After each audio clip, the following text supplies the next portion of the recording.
Welcome to the Retail Focus Podcast, a weekly collection of news, interviews, and information from the world of retail. Here are your hosts, Trent Kling and Leighton Kling. Welcome to this edition of the Retail Focus Podcast. Trent and Leighton Kling with you. A full show today, a lot to discuss, including strong earnings at the discount store Five Below, a new app for Chick-Fil-A, and mobile pay options coming for KFC. Our interview guest will be Erika Hall. She's a reporter for KNWA, who is the NBC affiliate in Northwest Arkansas, as well as Fox 24 News in Northwest Arkansas.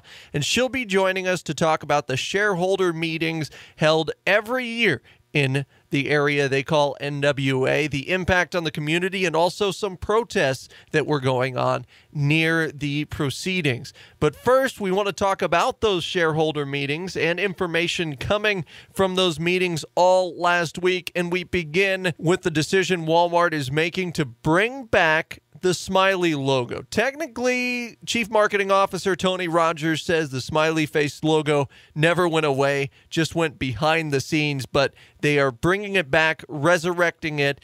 They have the trademark now for the smiley face, and they plan to put it into spots and television commercials as early as this month.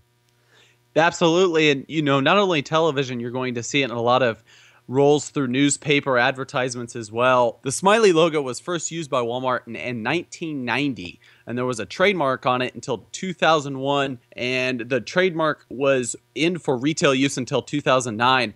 A lot of people in our generation, the millennial generation, grew up seeing strong advertisements using the smiley logo through all of Walmart's ads. You would often think of it as price cuts and those kinds of things. So when you would see the smiley logo, you would automatically think low prices. And so in response to this, their chief marketing officer, Tony Rogers, explained that it's not going to be for price cuts going forward. It's actually going to just resemble low prices always. So the general concept is that Walmart's going to be a discount retailer, and the smiley face is just going to be there to put the image there forward that the company is selling items for cheap all the time, and it's not going to be used for temporary price cuts.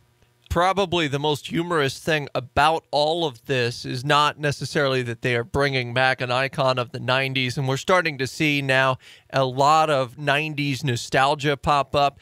We noticed that Smiley still has some sort of association with about 70% of Walmart customers with savings.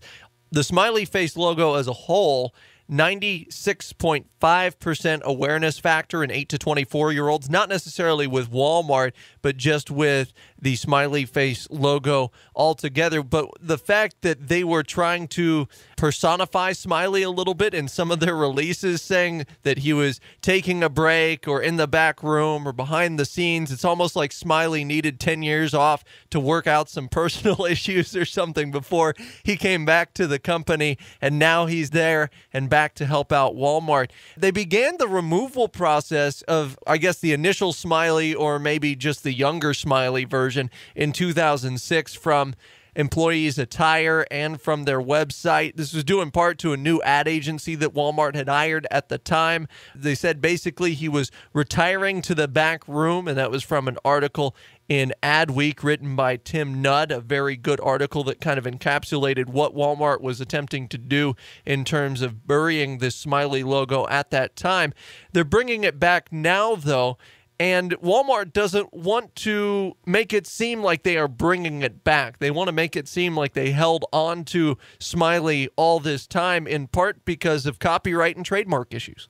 I'd be curious if they try to put a spin on the marketing efforts for that direction and try to say, listen, Smiley hasn't left. It's always been here. The logo's always been here, and it's just back in a different way now. But to be honest with you, I think this is a good move for Walmart. Again, it's just something that people link up when you see the smiley logo, whether it's an emoji in the text message or what have you. People that were around up until 2006, seeing all the advertisements that Walmart was rolling out on commercials, they would always signify, listen, that's Walmart. That means rollback pricing. And so, again, this means pricing is low at all levels, and this doesn't just represent rollback pricing. But I think this is good, and this is actually it looks to be doing away with the yellow sparks that Walmart put around on their signage, which is what replaced the smiley logo. Time will tell if they're going to use this going forward as strong as they once did. We all know that popular things like this are coming back. They're making a resurgence. You're seeing the use of the Colonel in regards to KFC and things of that nature. Also, that brings in people that said, hey, you know what? I remembered that. And that might bring some positive meaning to those individual customers. Right now, we don't know exactly what they're planning on doing with the yellow sparks that they introduced almost to replace Smiley in the late 2000s. In the television ad that Walmart introduced or used to reintroduce Smiley, the sparks were still there on the sign as Smiley dragged out a sales sign onto a fishing dock. You'll have to just watch the commercial. It's kind of tough to explain it all on a podcast, but one of the things that Tony Rogers, their CMO, was kind of coy about was the connection between the Smiley logo and emojis. And we've seen emojis become more and more impressed upon the common vernacular of day-to-day life. And we see popularity for emojis for a lot of corporations, especially as it pertains to social media. So this is awful handy for Walmart to basically have the basic smiley face emoji as a logo that they can go back to and try to recapture some of the customers they might have lost. Originally, it was thought that they swept Smiley under the rug in an attempt to market towards upper class customers, or at least higher class customers than they were currently marketing to. They felt like Smiley was too tied in with the traditional brick and mortar Walmart experience, and they wanted to move beyond that. For the record, in terms of design, I actually like the sparks a little bit better. I think it's a cleaner look, especially on the outside of the buildings. But one of the nice things for Walmart is that they don't have to put Smiley on the outside of their buildings. They can simply use him, and it is a he, at least according to the press releases, as a mascot. They can use him in commercials. They can use him in print, as you mentioned, and they can also use him in the social media space. I would like to think how big Smiley would be if they never got rid of it, or at least put it on the back burner, with all these younger generations that are now taking onto smartphones at a much younger age and using those emojis that you were discussing. So I think it would have been a lot better for them if they had never gotten rid of the smiley to begin with. But as you had mentioned, back in 2006, they were actually trying to emerge and change the way that Walmart's viewed as a whole to the common public. And to be honest, part of that was to introduce a cleaner look, and that's where the yellow sparks came from. They thought that maybe the smiley logo used in store kind of made the stores look tacky. It made signage look tacky, and it was just another thing to give them a cluttered image. But I think that also played a part in, you would look at the stores, and the reformatting effort put forth meant that the stores carried less inventory. They were trying for that cleaner, more open look. And now in 2016, you're going to be seeing that the stores are carrying more inventory. They're going forward with the same kind of strategies they were pre-2006 that got them such great success. So I think the time is now, as you mentioned, not only for the emergence of all the popular emojis that you see out now, but also their new methodology in terms of merchandising with all the Walmart stores. And it remains to be seen exactly how they plan on using Smiley with the neighborhood markets. Right now, in terms of commercial use, only being used with the traditional Walmart commercials. And the history of the smiley face, now that Walmart's brought Smiley back, a lot of publications have gone back to look at the history of the smiley face. And depending on who you ask, it was created in the 50s or the 60s or the 70s. A lot of different people trying to lay claim to creation of the smiley face. But the entire time Smiley was on the shelf, Walmart was still battling for the logo. In fact, finally granted the trademark for retail use in 2009. They settled a lawsuit with a French designer for the logo in 2011. So you had to think it was maybe in the back of Walmart's mind. It's very interesting that they choose to retain an icon that had initially been scuttled by the company back in 2006. Absolutely. Well, Trent, moving on with Walmart. Walmart announces same-day delivery service on multiple items, not just grocery items, but also normal general merchandise items. They're going to be piloting a program with Uber and Lyft in the Denver and Phoenix area.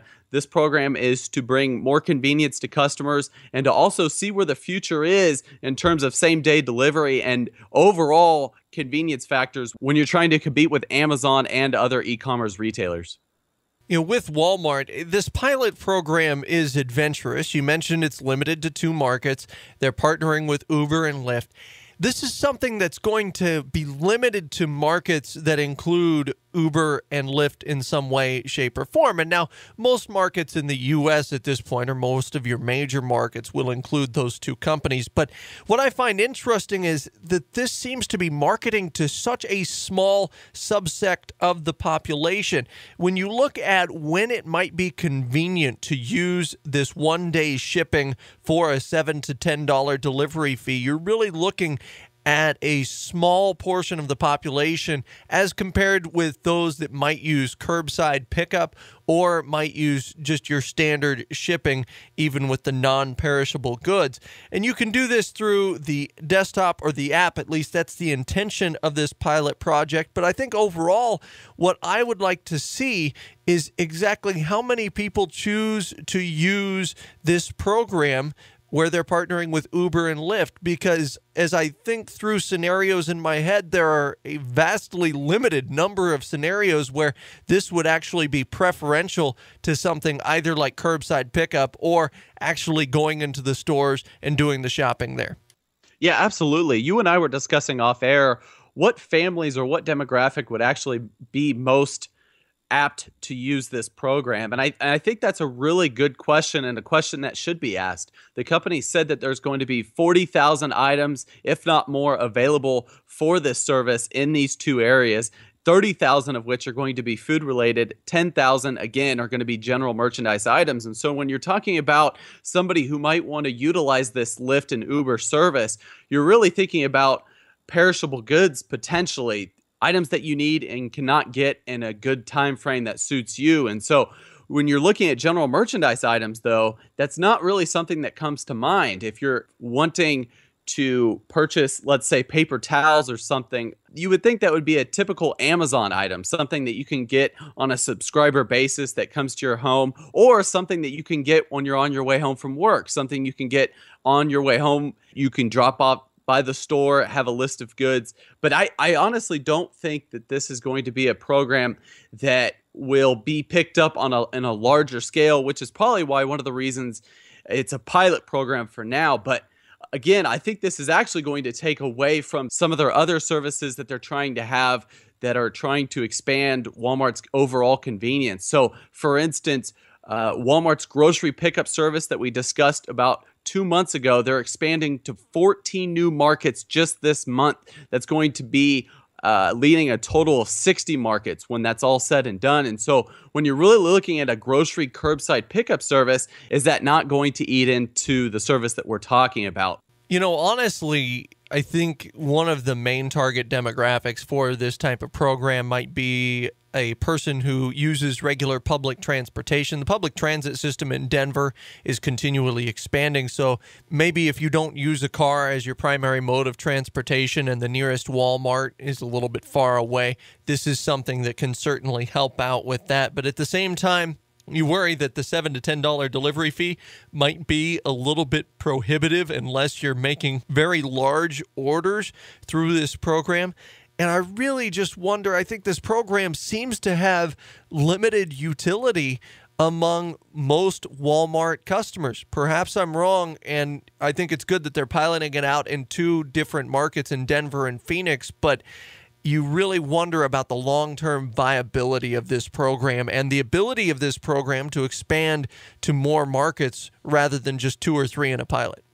You're really not seeing other companies try and do this. And you're also going to see something that we've talked about in the past with the curbside service that Walmart's offering now is the burden on the Walmart associates. When you talk about company morale, this is just another thing that they have to do. They didn't specifically talk about hiring additional associates to cater to these Uber and Lyft design markets. So honestly, I think it's something that, like you said, is luckily in the pilot stage. It's something that they're testing out And Walmart was quoted in saying, "We'll start small and let our customers guide us." So obviously that is something that you do in a pilot stage. You see what the general response is from the public and honestly how profitable it's going to be. Yes, the customer is paying $7 to $10, but is that necessarily going to cover the cost that Walmart has to pass on through the purchasing of the Uber and Lyft services? Again, they're going to handle all of that service. So you don't have to communicate with Uber and Lyft. That's up to Walmart to do, and that's going to be a definite burden on Walmart associates when you look at that. So it's multifold here, and I think honestly, going slow is the right way to go. $987 million market is what the research firm KNWA said this was going to be by 2019, and that is the service of picking up and delivering items for customers to their home. So this is a huge opportunity, and I think they're just trying to ride the wave and see what works. But again, huge battle with Amazon overall. We'll cover one final note that came from the shareholder meetings from Walmart, which is that they're going to be utilizing drones. Now, not necessarily in the same way as Amazon intends to use drones through their Amazon Air program, but instead, Walmart has set maybe a more realistic short-term goal in that drones are going to work with inventory quality assurance inside their distribution centers, try to figure out what is out of stock and what might be inventoried improperly. And I think as compared to the program we just talked about that Walmart expects to launch in Denver and Phoenix with the delivery service, I think this is a program that will have much more of an upside and be very cost-effective long-term for Walmart. Yeah, cost-effective is right. I think that this program is going to be fairly cheap, and we're not talking about drones picking up and managing merchandise that you can often see the Amazon trying to do maybe in the future here, but we're looking at drones that are simply checking inventory and making sure everything's on track, and it's going to cut down on inventory checks, and it's going to slash the number of personnel that are going to be needed at distribution centers. So their hope is that all U.S. distribution centers will have this system up and going. It's going to be about 6 to 9 months from now is what they're saying. And so this is really going to give Walmart an opportunity, like you said, to be more efficient and to potentially use the drones in another capacity on down the line as they get more acquainted with the technology. So another thing I wanted to mention is that all the workers that were currently in the inventory checking department are going to be transferred to other locations within the company. So Walmart is reporting 0 layoffs with this change at their distribution centers. But at the same time, you'll see less new hiring in the long term because of this. You might have to hire a few new positions, people actually servicing the drones, because right now it is a new technology, and so the life of a drone is somewhat suspect at this point. Lots of pluses to this program for Walmart in comparison to what other technology companies have tried to propose. Because they're flying within a warehouse, it doesn't fall into that FAA gray area that so many of the outdoor flying drones do. Also, because it's indoors, they're going to be a lot easier to charge, so you can manage the charge of the drones a little bit better. You're cutting down the amount of time it takes, as you mentioned, by a significant margin when you go from 30 days to just 1 day that it takes to manage the inventory. Walmart overall, they were quick to point out that they're cautious regarding drone technologies. They still don't know 100% where drones will fit in long-term with the company, and they, very similarly to other companies, are hesitant to dismiss drone delivery services overall, and drones might fulfill a need in terms of delivery of product to a consumer or vice versa, but they want to make sure that people know and the shareholders know they're not entirely certain at this point. It's too early to tell what role for sure drones will play in Walmart's future, but at least by introducing something within their warehouses and working with the FAA and NASA to develop this technology, the pilot programs for this and their sample drones seem to work very well with the services that they're intending on providing. It seems like Walmart stumbled onto a winner, and at this point, it's only a matter of time before other businesses try to duplicate this, at least other businesses that use fairly large and wide-ranging distribution centers. Drone technology to me is extremely fascinating, and it's going to be interesting going forward to see how other retailers do use it in different capacities. Like you said, other retailers will probably pick up on this with their new distribution centers. We had mentioned that Petco is opening a new distribution center, so they might consider something like this. After all, they are going to be creating a green building. So something like this that creates efficiency, I'm sure other businesses and other retailers are keeping a keen eye on. Moving on to earnings, we have one earnings news story this week. Five Below, which is a value retailer known for its moniker Hot Stuff Cool Prices, has posted better than expectations earnings and shows us that there are indeed happy spots in brick and mortar retailer at the moment. Products at Five Below can range from a multitude of categories: trading cards, sports-related items, games, fashion accessories, bath and body-related items, candy, beverages. Basically, they're looking for the teen niche, that kind of sector with retailing that has a high margin, but it could maybe have certain seasonality prospects with sales. And as their name mentions, or as their name seems to describe, all their prices are below $5, usually ranging from $1 in price to $5 in price. So lots of good news coming from this Philadelphia-based retailer. First, you have 25% revenue growth, and that's to be expected because they opened 21 new stores during the quarter. They had opened in the prior entire fiscal year just shy of 90 new stores, so you figure that they would see some revenue growth. But perhaps the more important part here is that you see operating margin expansion. In fact, operating margin jumped by a full percentage point from 4.6% to 5.6%, which is somewhat unusual for a growing retailer. So they're finding ways to tap into the economies of scale, make it such that their margins are higher. Because they are opening new stores, you certainly have to account for some of those costs that are built in there. But to see their operating margin jump, that's a really positive sign for a retailer that saw same-store sales increase 4.9% over the same quarter a year ago. Yeah, exactly. Like you said, not only are you seeing increased margins, but actually increased same-store sales, which is a great sign. Typically, both investors and analysts alike would see growth within this company through store expansion, as you had mentioned. So 21 new locations this quarter, that's huge. That's matching the growth rate from last year for the same quarter. And so the 4.9 same-store sales, that's good. And the company hopes, honestly, they were pretty humble about this. They were hoping to, for fiscal 2016, reach the 3% same-store sales mark. So honestly, anything above 3%, we're looking at retail now. And honestly, 3% on up is good for brick and mortar retailer. Not only that, the 21 store locations that they are adding, they're opening 28 next quarter. So that's going to provide a lot of positive comps going forward and hopefully give them, they are estimating $216 million in revenue for Q2. So again, expectations are built into this company with that growth prospect.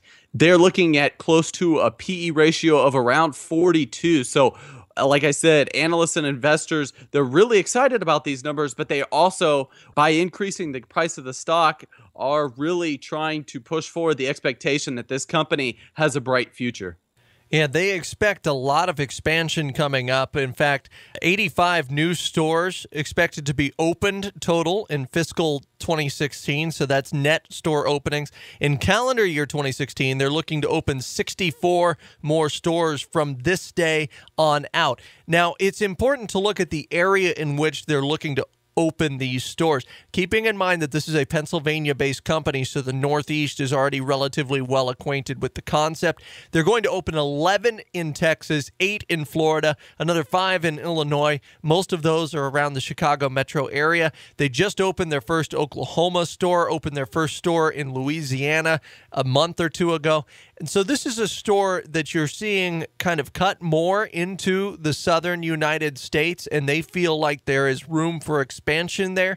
And this growth and expansion across the country by Five Below, we can look at the previous company that was started by the two men who also started Five Below, David Schlesinger, who was the founder of Zany Brainy, and Tom Velios, who was the Zany Brainy CEO.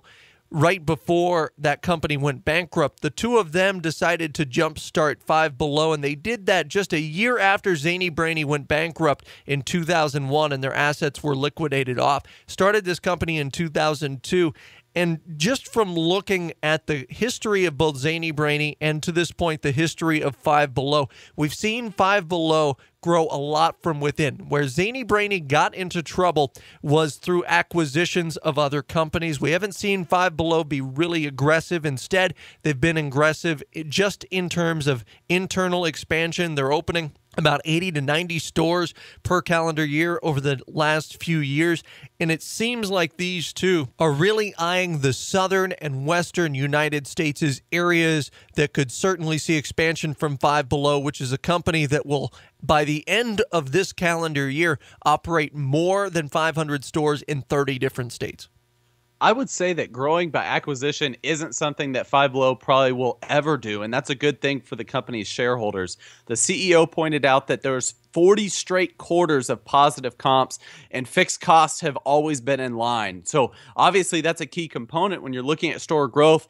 Are costs exceeding expectations? And they are not. So this is really good for the teen retailer. I would expect to see the same amount of growth going forward, and I really like their market penetration in the Midwest. I think that's a key area for a retailer such as Five Below. And so another thing you had mentioned is the company starting in 2002, they were careful in when they released their IPO. They went public in July of 2012. And since then, you've seen the stock just really remain consistent. It's a slow driver of growth, and the market cap now sits at $2.5 billion. That's just amazing when you're looking at a company that started from almost nothing. And so in a short span of time, they're really being consistent, drawing in good numbers quarter after quarter, and then also delivering a product that offers really good margins. When you're offering products that are in that teen niche, you're going to always be looking at good margins. And then also when you're looking at their closest competitors, you have Dollar Tree, Dollar General, and the like. But honestly, they're able to be more flexible with their offerings and really keep up with a niche that those other companies aren't. You look at Dollar Tree, they're already limited in that their prices cannot exceed $1. Well, Five Below has that covered because they can go up to $5. So that right there gives them something. And then also their square footage is comparable and is still as manageable as those dollar stores. Yeah, their pricing model gives them flexibility in that they're able to offer things like decorations and other things that Dollar Tree might not be able to offer because of being constrained to that $1 price point. It's important to note as well that Five Below, not only did they not adjust expectations for same-store sales, they want it to be just over 3%. They also didn't adjust yearly expectations. This could be the first year that Five Below goes over $1 billion in total annual revenue. They're looking at expectations of $995 million to $1 billion, and most analysts feel like they will exceed that amount. Well, another retailer that's expanding, although this is the tale of a retailer that's expanding after a little bit of contraction. We go to Dallas, Texas, where Tuesday Morning is based. They're in the middle of a 12-store expansion. 6 more stores set to open in various markets by the end of the summer for Tuesday Morning. Already opened stores in Wichita Falls, Garland, Waxahachie, and San Antonio, Texas, along with O'Fallon, Missouri, just north of St. Louis, and Frankfort, Kentucky. Stores ticketed to be open now in Houston and McAllen, Texas. McAllen in the Rio Grande Valley, which is really blossoming as an area. Plymouth, Minnesota, Charlotte, North Carolina, Easton, Maryland, and Poland, Ohio. All of this comes after a somewhat adventurous third quarter for the retailer. They're about 6 months offset from the calendar year with their fiscal years. But just last quarter, Leighton, they had 11 stores that relocated, 18 that closed altogether, and 2 that opened. So we're starting to see some more cautious growth from Tuesday Morning after a cycle over the last couple of years of closing certain underperforming stores and moving others. This is something that really isn't a desperation move, I don't think, for Tuesday Morning. They've been really focused on what stores are performing well and what stores are not performing well. And I think when you're seeing an operating loss as they did in this last third quarter announcement last month, $5.9 million loss, on net sales of $211 million. That's not that good. And so I think shareholders and company executives are going to be looking for areas of opportunity. And I think that main driver of opportunity right now is store expansion. And so, as you had mentioned, it is a retailer that is headquartered in Dallas, Texas, and about 50% of these 12 stores that we're discussing are actually going to be located in the Texas area. So they really know what stores perform well with increased analytics, and they're able to really see that, the Texas market, if it's something they're comfortable with, perhaps that should be somewhere they'll grow. They cannot continue to have negative comps like this. And to be honest, having a store count increasing would be potentially the best thing for them. 760 stores is what they're going to have after fiscal 2016 growth. And this is going to be, again, after, like you said, 18 closings and 11 relocations. Yeah, that was last quarter. They were quick to note, too, that on the stores that were relocated, so you have 39 relocated stores over the last 6 months, same-store sales have increased 66% on average, and that added to an overall same-store sales increase of 13.4% in the third quarter. So certainly, possibly, trends going in the right direction for Tuesday morning. You mentioned that loss of $5.9 million for the third quarter. The company was also quick to point out the impact of $4 million in incremental expenses that really contributed negatively to that bottom line. And ultimately, long term, the question is going to be for Tuesday morning, these relocation of stores, is this going to make a dent in their operating loss? If not, in the fourth quarter, the one we're currently in for Tuesday morning in fiscal year 16, maybe the first quarter of fiscal year 17, you start to see things turn around. But it's notable that on a per location basis, Tuesday morning is only bringing in $282,000 per location, which seems a little bit low for traditional off-price retailers. For those unfamiliar with the Tuesday morning concept, and they do have penetration in 40 of the 50 states, so there are a lot of Tuesday morning locations throughout the country, but they got their start in Texas back when their founder would, on Tuesday mornings, this is where the name came from, would open up a warehouse that was essentially full of items that had been acquired at auctions and overstock purchases and that type of thing. And it's grown from that almost a garage sale concept to be more of a solid brick and mortar store. And even if you look 10, 20 years ago, Leighton, it seems like Tuesday morning has been in this midst of this renaissance where they're trying to move into different neighborhoods. Some of the neighborhoods they had stores in lost other retailers, and so that's where you're seeing the movement from Tuesday morning. But they're also cleaning up the stores, because I remember my first experience with a Tuesday morning. Basically, I needed stilts to navigate the merchandise that had fallen off of shelves and the like. It was a very sloppy store layout, but Tuesday mornings now having a little bit more of a cleaner layout, aiming for more of a home goods type concept overall. To be honest with you, I think this is more of an identity crisis for Tuesday morning, because a lot of the executives would argue that they're still a treasure hunt kind of store, as they still sell a lot of closeout upscale merchandise that you had mentioned is deeply discounted, decorative home accessories, housewares, and seasonal goods. So to be honest, the cleaner look that the stores have would appeal to a lot of customers, but their core customers may not be as attracted to that cleaner store footprint. Something else that I wanted to mention that to me is vital for Tuesday morning is that they terminated their online selling platform in 2013.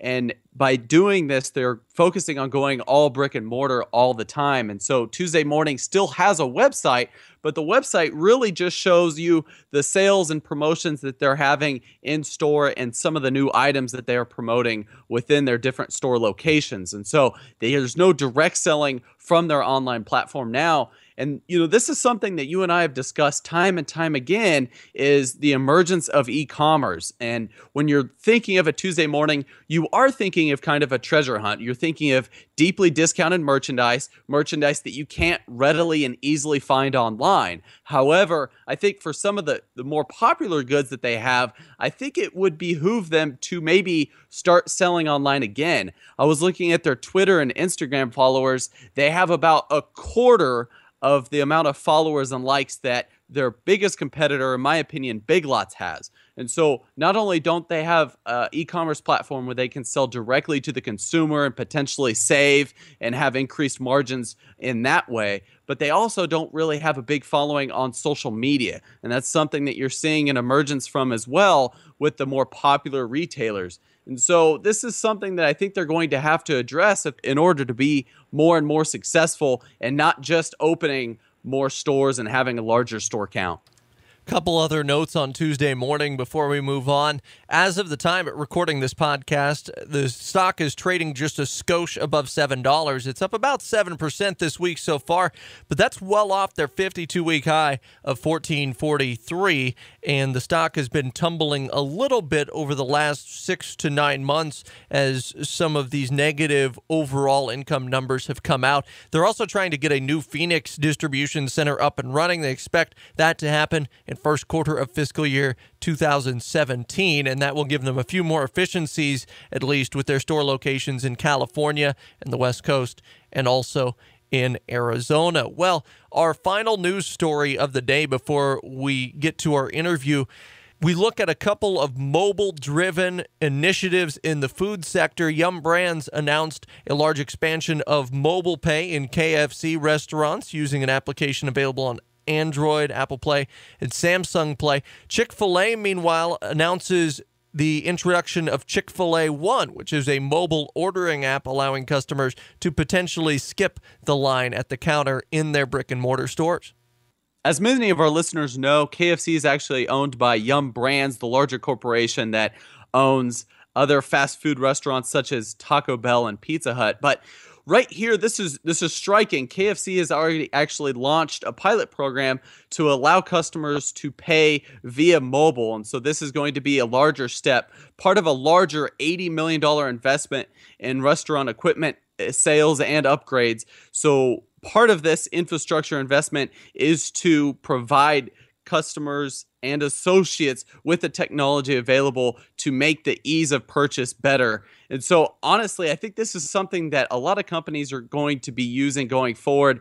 An easier purchase process when you can pay from a phone. Certainly, we know that all applications are trying to promote this way of purchasing. So when you're looking at the compatibility, this can be used for Android, Apple Pay, and Samsung Play. So honestly, again, a really good decision by KFC to expand this program, and hopefully in the future they can expand it to where you can purchase and order ahead of time so that the overall ease of the transaction could be heightened. For instance, you could then maybe purchase before you head to the location and then pick up your food as it's ready to go. They already have something called the Colonel's Club in Great Britain, nothing yet in the U.S. in terms of a rewards program or a loyalty program that is app-driven. But it's really interesting to see that it's taken this long for KFC. You look at the other fast food brands that Yum operates. Pizza Hut was almost a pioneering food app back in 2008 with some of the earliest iPhones. Taco Bell introduced an app outside of the pizza market back in 2014, and reviews on that app have been great. You look at some of their other initiatives, especially with Taco Bell. They created a Snapchat lens for Cinco de Mayo about a month ago. It was viewed 224 million times. They're attempting to drive loyalty within the app with launching games inside that app. They're offering free tacos to those living Moss based on their social media posts and engagement.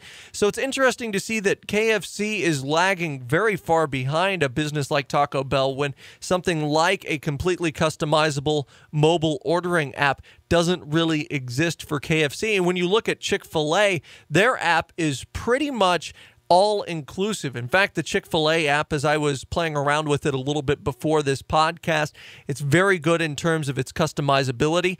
It averages 4 stars in terms of its rating on iTunes and Android. It's only been up for 5 days, but it's been used multiple times.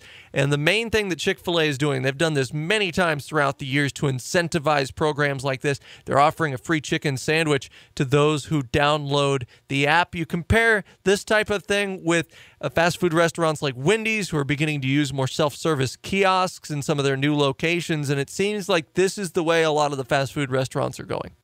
And I think this really drives home the idea that companies like KFC can minimize costs going forward.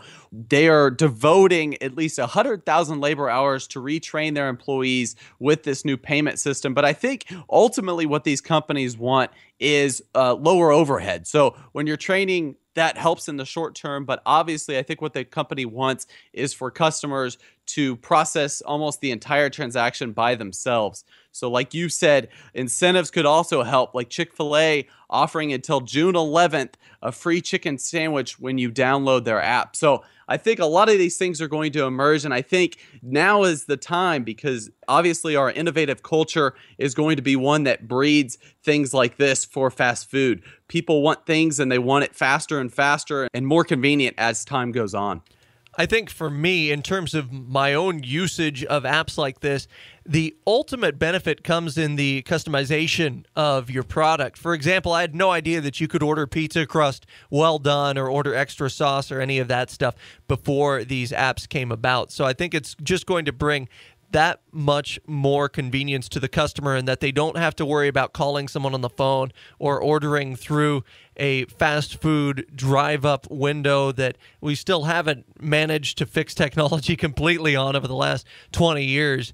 Apps like this certainly bring not only convenience, but also accuracy and customizability to fast food consumers. If you'd like more food news like this, please do subscribe to our new podcast that'll be launching next week, the Food Focus Podcast, where we'll talk about other stories in the food industry and affecting the food industry. It'll be a smaller podcast in terms of size, most episodes around 15 to 20 minutes. Well, that'll do it for our news section of the podcast. Coming up, we'll talk to Erika Hall. She is a television news reporter for the NBC and Fox affiliates in Northwest Arkansas, about the importance of the Walmart shareholders meetings and a little bit about protests that she covered surrounding the meetings there for Walmart near Bentonville.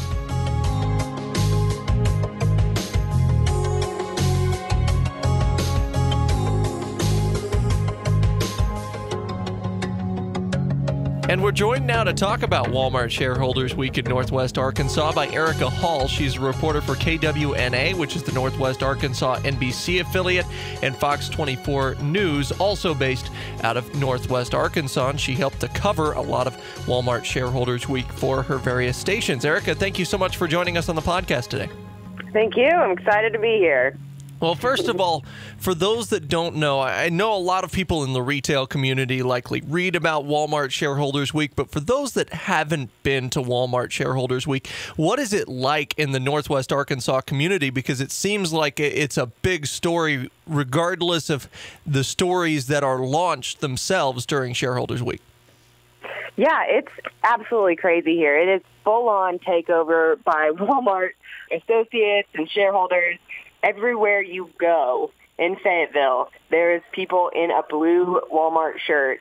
It's pretty crazy. Everything that whole week completely revolves around mostly fun activities for them. They do a lot of concerts. They have a lot of food. But they also do a lot of meetings throughout the week about strategies and merchandise plans. And actually what I had covered was Walmart had hired a group to critique the ways that they were handling business there. So I did a story on the horrors of working at Walmart. Can you kind of explain Northwest Arkansas as a little bit of an area? What's the overall makeup of the area? How is the area situated? How many people about live in Northwest Arkansas? Northwest Arkansas, it grows by 25 families a day, so it's one of the most expanding areas in the country right now. And that's because businesses like Walmart and J.B. Hunt and Tyson Foods all are here. So they constantly have tons of jobs pouring in. I think it's around 750,000 people in Northwest Arkansas, and that is a third of the state's population in 4 counties. So it's very densely populated, and it is completely Walmart-driven. Walmart's everywhere, and anything that can be donated to a person, or everything is Sam Walton Arena, or Sam Walton Foundation donated this. So it's very surrounded around Walmart. So a lot of different stuff going on in Northwest Arkansas. For those that live in Northwest Arkansas, then what is this week like? Do they look forward to Shareholders Week and everyone kind of invading their corner of Arkansas? Well, it's definitely a huge benefit to businesses around here. They make a ton of money. But also, I've heard from like locals that live here that it's kind of annoying that they can't use the Walmarts around here during that week at all. It's like total chaos in all of the Walmarts. And so it's good for businesses, but yeah, locals around here have a hard time getting around because it's almost overcrowded in this area. So let's go back to the whole Walmarts are very chaotic there. So all of these Walmart shareholders and employees coming from other areas in the country, do they then kind of besiege the Walmarts that are in the area just to kind of see what they're doing there? Yeah, absolutely. Pretty much. It's overwhelming how many people are there. And the whole week that they were here, I did not go to Walmart once. So let's now get to the story that you were covering. Basically, there was a group there that was talking about some of the negative parts of working at Walmart. There, of course, are usually protests at this type of thing. So what were some of the things that stood out to you about the story you covered? And if you can kind of give us a background about this group. Yeah, so the group is called Making Change at Walmart. And actually, Walmart spearheaded it. They hired people to go and point out problems that needed to be critiqued. So they found 5 people, I think. The main profile of my story was a lady who had been fired wrongly. She had scanned too many coupons for one transaction. And Walmart policy says that there's no limit to how many coupons you can use for a single transaction. So they fired her, and then she took it to corporate, and they rehired her a month later. But in that time, she became homeless. She was not able to feed her kids, and Walmart did not supplement that at all. And now she's working at Walmart again and still homeless.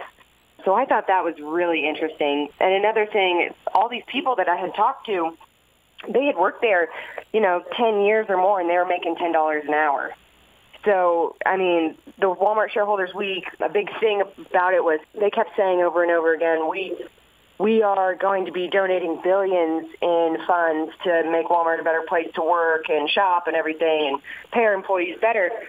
But their main complaint at Making Change at Walmart was that they aren't seeing any of it.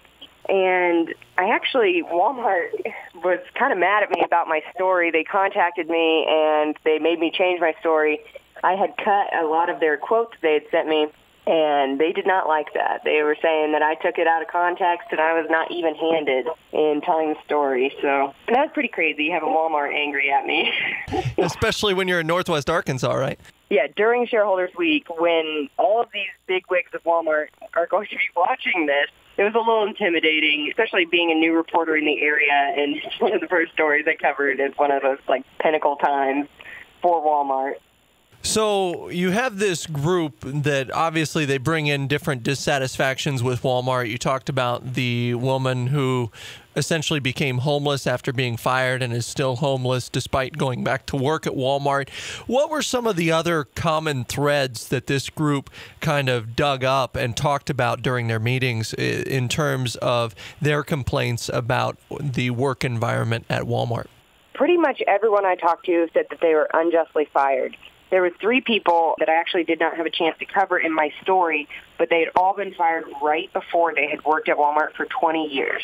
So they were saying that it's a phase-out process at Walmart. They don't want people that have worked there 20 years and don't know all the skills that maybe a younger person working at Walmart would know. And so a lot of them said that they had done that job for years, and then they wanted them to learn all these additional things, and they did not want to. They were like, I've been doing this job for years. People know me. I'm respected here. And then they got fired. And they considered that unjustly fired.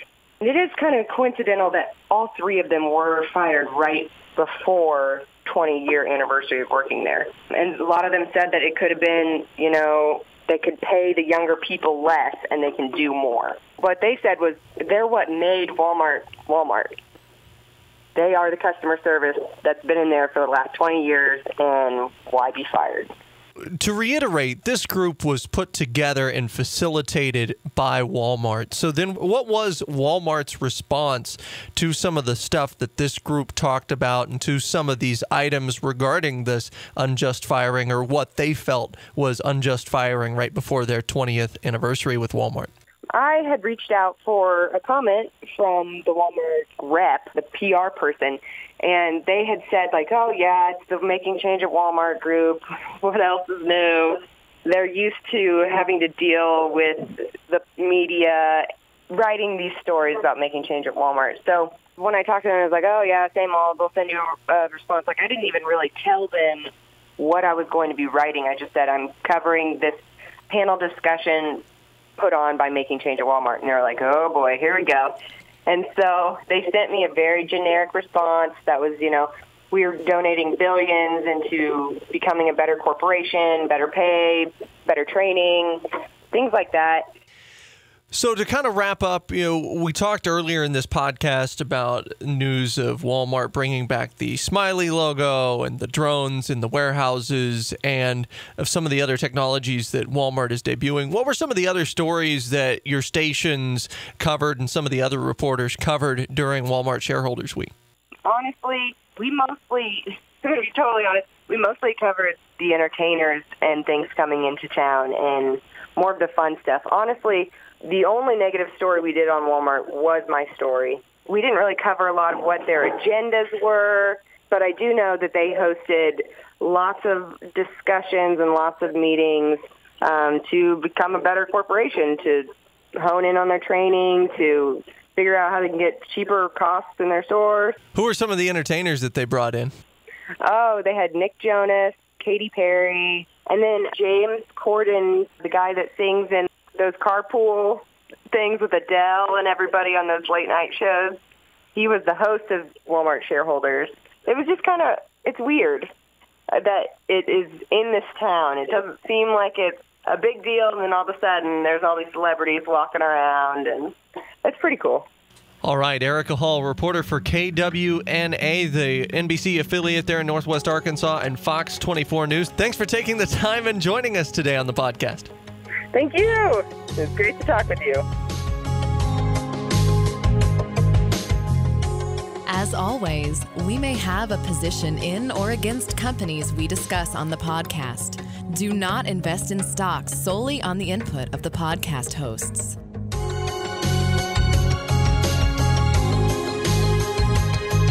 Once again, we'd like to thank Erika Hall for joining us on the Retail Focus podcast. You can follow her on Twitter at eHallTV for more news and information surrounding Walmart headquarters there in Northwest Arkansas. Well, as always, we'd like to conclude this show by talking about a couple of stories, one each, that we'll have our eye on in the next week or month. Leighton, what's yours? Well, Trent, it looks like Minute Clinic, the retail medical clinic that CVS Health offers, is going to be expanding their locations within Target stores. So in December of 2015, CVS Health actually ended up acquiring all Target pharmacies, about 1,700 locations in 47 states.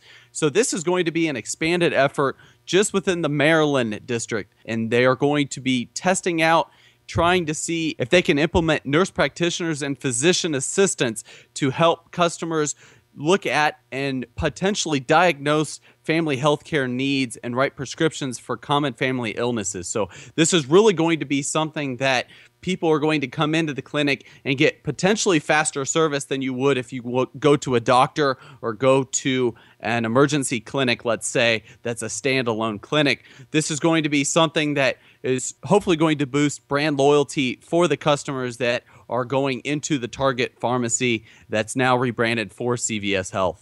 Well, my news story comes from the convenience store sector, which is not something we talk about a whole lot on the Retail Focus podcast about. But Casey's General Stores released kind of a mixed bag in terms of earnings, increased net income because of decreased cost, but lower revenue during the fourth quarter of fiscal year 2016. They also announced plans to build or acquire anywhere between 77 to 116 new stores, this via retailingtoday.com.